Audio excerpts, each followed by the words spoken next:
ఆదిలాబాద్ నుంచి ఖమ్మం వరకు పాదయాత్ర పూర్తి చేశారని సీఎల్పీ నేత భట్టి విక్రమార్క తనకు సహకరించిన ప్రతి ఒక్కరికి ధన్యవాదాలు తెలిపారు. కొట్లాడి తెచ్చుకున్న తెలంగాణలో నియంత్ర పాలన కొనసాగిస్తున్నారని అన్నారు. భవిష్యత్తులో కాంగ్రెస్ పార్టీ అధికారంలోకి రాగానే పాదయాత్రతో తన దృష్టికి సమస్యలన్నీ కూడా నెరవేరుస్తామని చెప్పారు.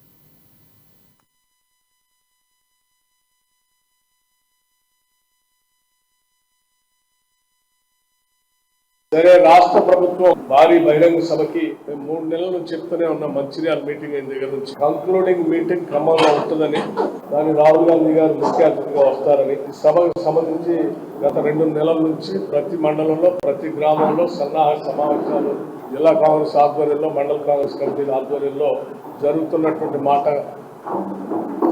అందరికీ తెలిసినటువంటి విషయం. జిల్లాలో ఉన్నటువంటి అధికారులకి, పోలీసు యంత్రాంగానికి కూడా తెలిసినటువంటి విషయం. గత 2 నెలలుగా ఈ సభ జరుగుతుందని తెలిసినప్పటికీ, ఈ సభకి పర్మిషన్ తీసుకున్నప్పటికీ అనేక గ్రామాల నుంచి, ప్రాంతాల నుంచి వస్తున్నటువంటి వాహనాలు అడ్డుపడి ఆపి సభని రాకుండా చేయాలనేటువంటి ప్రయత్నం చేశారు. అయినప్పటికీ ఖమ్మం జిల్లా ప్రజానికం శాసన మండలి సభ్యుడిగా ఒకసారి, మదిర శాసనసభ్యుడిగా 3 సార్లు నన్ను గెలిపించి ఖమ్మం జిల్లా బిడ్డగా రాష్ట్ర వ్యాప్తంగా పీపుల్స్ మార్చ్ పాదయాత్ర చేసుకుంటూ వస్తా ఉన్నాడు. అతను ముగింపు సభకి పెద్ద